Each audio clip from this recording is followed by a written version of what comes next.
guys, welcome back to my channel. How do you like my merch? I've already got something on it, of course, knowing me.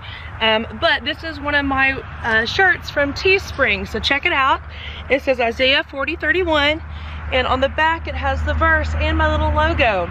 And there's all kinds of colors. Please check it out right below at teespring.com and check out my merch. This is the winter collection, and then I'll have something out during the spring is my plan anyway. And so there's horse stuff, Adventures by Kayla stuff, my Mountain Creek Stable stuff, and a Disney shirt, so definitely check that out. Thank you so much for my sponsors during 2019. So Satin Sheen, Fiebings, and Tractor Supply. Thank you for partnering with me in 2019. I look forward to also being partnered, hopefully with them as well in 2020, and hopefully expanding sponsorships and partnerships. A new sponsor for 2020 is Fast Signs, so thank you so much, Fast Signs, for joining up with me this year, and I can't wait to see where this year goes. So today what we're doing is I'm going to show you how to poultice your horse.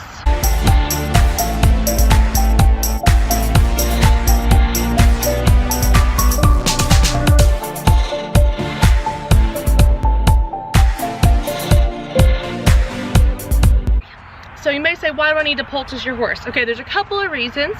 If your horse has had an injury to a splint bone or has pulled a tendon or something like that, that would be a good reason to poultice your horse. Of course, please do consult your veterinarian. This is just, again, kind of something that I do, and I am still new doing this myself. I am not a professional veterinarian. I've only done this once or twice myself, but I have done lots of research on it, and so this is what's worked for me. What I'm going to show you is a 24-hour poultice. And again, the reasons why you'd want to poultice is for a splint bone injury or some sort of injury to the leg, or if your horse has just had a really hard workout. Now you could do them on the front, the back, or a lot of them. So a lot of racehorses use that a lot. I do not do this on a regular basis. Mercedes, who I'm about to bring out here, make sure you check out her Get to Know Her video. But Mercedes has had a small little injury to her leg. One of her pasture buddies kicked her in the leg. She's a little sore, so to avoid any kind of major injuries, I'm just going to stall rest her for a week and poultice her. Now the poultice I'm doing is supposed to be a 24-hour poultice. She did pull it off last night, so it was on for about 18 hours, still good. So I am going to redo her poultice. So what I'll bring her out doing is I will show you like how it looks when you take off all the bandages and wrapping and stuff.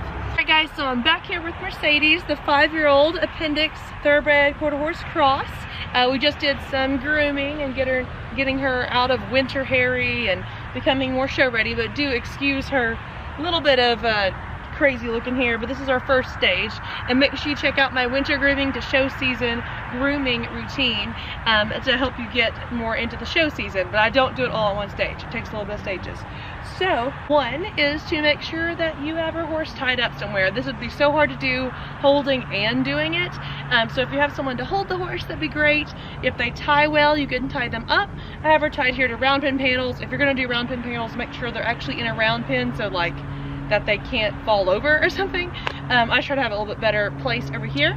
I've got all my supplies out here ready to go, and the closer you have them to you, the easier it'll be. Now she may move around a little bit, but she has been on stall rest, so she's a little bit on the jumpy side. But the first thing you want to do is you want to rinse off and clean off the old poultice if you had a poultice on before.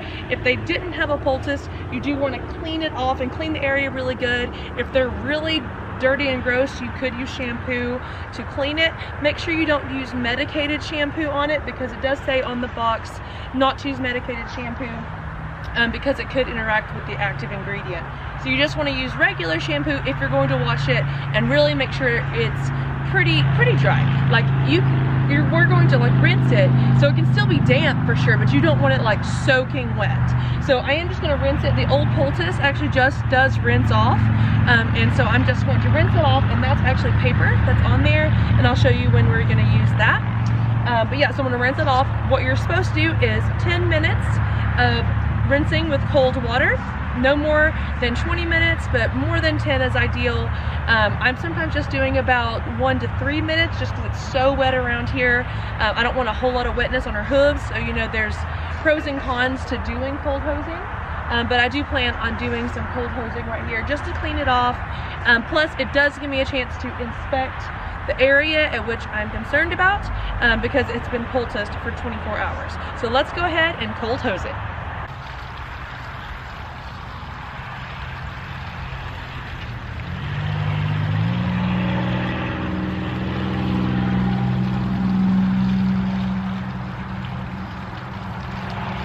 So also while you're cold hosing, check for palpitations. Are they sore there? Are they better than they were yesterday?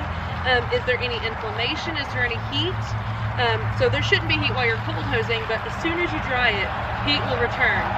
So just check for heat, any lumps, and any sensitivity.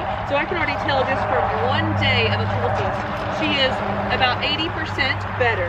So any type of time you see a horse get kicked, or you've had a really tough session, or they have a fall during jumping, doing a poultice like this can really help and aid them from getting an actual serious injury. So this can kind of again, please check with your veterinarian before you do anything like this. Or, I mean, you can take my opinion, but do check with your veterinarian to make sure this is the right course of action for your horse. Okay, I think we're good with cold hosing. I am going to now dry it, or at least dry off the wetness off of her leg. So I just have a towel here that I did use. I've just got a pretty clean towel. I know it doesn't look very clean, but it is just one of my rags that I have. Having rags around the barn is really, really helpful for this kind of stuff. Again, be very careful when you do this. If your horse is really sensitive or they are in a lot of pain, you could get hurt here. So be careful. Just kind of know your horse and know how they're feeling.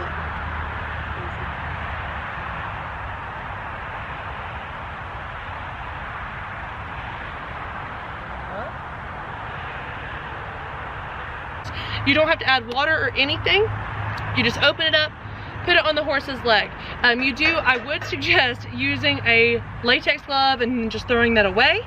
You can get some really cheap latex gloves at the Dollar Tree, which is where I got mine. You don't need 2 hands for that. I just do 1 glove, and then I'm just gonna put it right on the leg in question.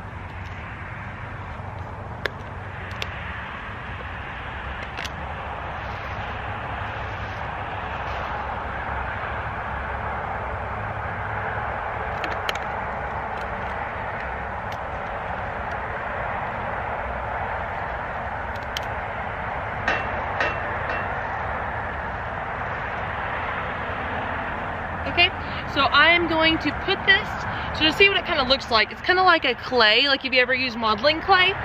So I'm going to put this on her leg, not at her ankle. It's not supposed to be used at the ankle. So just from the ankle pretty much to the knee, and then I'm going to wrap that afterwards. But you want to put it on about a 1/4 inch thick, so all the way around it, and then probably just a little bit more, because it is going to stay on for 24 hours.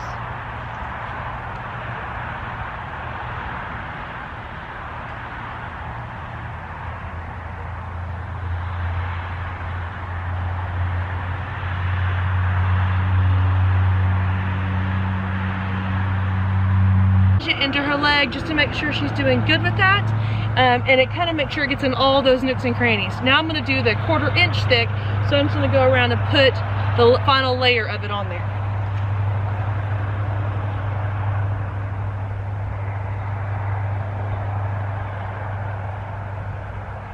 You're never taking a glove off like this, just reach for the back here and then pull it off like that so you actually don't get any of the stuff on your hands.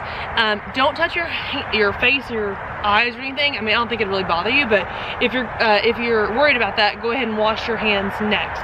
I'm just gonna go ahead and finish it up, then I will wash my hands.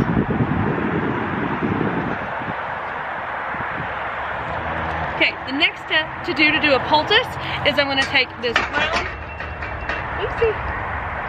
so next step to do a poultice is I'm going to take the brown paper bag, and this is going to act as a barrier between that and the wrap. So I'm just going to open it up and make it as big as possible.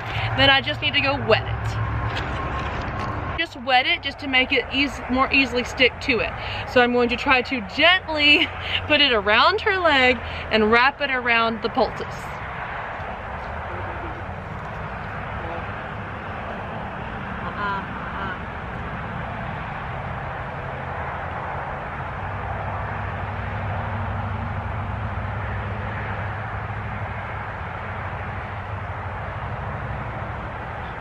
Next thing, I'm going to do both together. So I'm going to take one of these quilted wraps. You can get these at, like, say, Tractor Supply or Co-op or something like that. They come in a pack of 4 for like 15 bucks, which is kind of expensive, but you do get to reuse these. All you have to do is just wash them afterwards. And I'm just going to make a big pile, and after I've used them for 4 days, I'll then just wash them. So I'm going to use this. This does not like use a wrap or anything to keep it on there. So we need to use a wrap on top of this to keep this on there. So you could either use vet wrap, which is a good option. I'm gonna try using a polo wrap. I used it yesterday and it did come off. I'm gonna try it one more time with a polo wrap. This is not normally how you'd wrap a polo wrap. If it comes off again, I will just stick with the vet wrap. So I'll let you know. Don't judge me on the fact that it's a white polo wrap. I ride dressage horses, so I only have white. And I hadn't used them. I typically use sport boots instead of polo wraps anyways. I thought I would try polo wraps. I just don't like them very much, but they're gonna be very helpful for this right here. So I'm using it more as a standing bandage than a polo wrap, because I am gonna put her out in a little round pen just a minute, just to let her walk a little bit, but then I'm gonna put her right back in her stall for the night. So I'm gonna go ahead and do this, then I'm gonna polo wrap it around.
By any stretch of the matter, again, I'm not a professional veterinarian, but you do want to give it some pressure, especially because you're hoping to keep injuries from occurring, but definitely not too tight. You should definitely be able to fit a finger underneath it to make sure it's not too tight. So again, that's the poultice, the paper, the quilted wrap, and then the polo wrap. So I think it looks pretty good. Little bulky, but again, it would look more normal if it was a different color rather than just white on white. But yeah, so that's how, in general, how to do a poultice. Honestly, that polo wrap wasn't very good. I probably, after I turn this video off, I'm just gonna redo that. So please be kind in the comments. I know I was trying to do it on the video and I kind of messed up a little bit. So I'm probably gonna redo that really quick, and then I'll turn her out for just a minute into the round pen, not like into full field. You definitely don't want to turn this out into full field. One, it would get really dirty, probably come off if they start running around or something. I'm just gonna turn out a little place to let her graze for a second, and then I'll put her back in. So thank you so much for watching. Hope this was helpful. Please comment down below if you have enjoyed using poultices, if you have any tricks of the trade. Love to hear that. Please be kind in the comments. So God bless, be adventurous. Thank you so much for watching. Remember to like and subscribe. See you next time. Bye.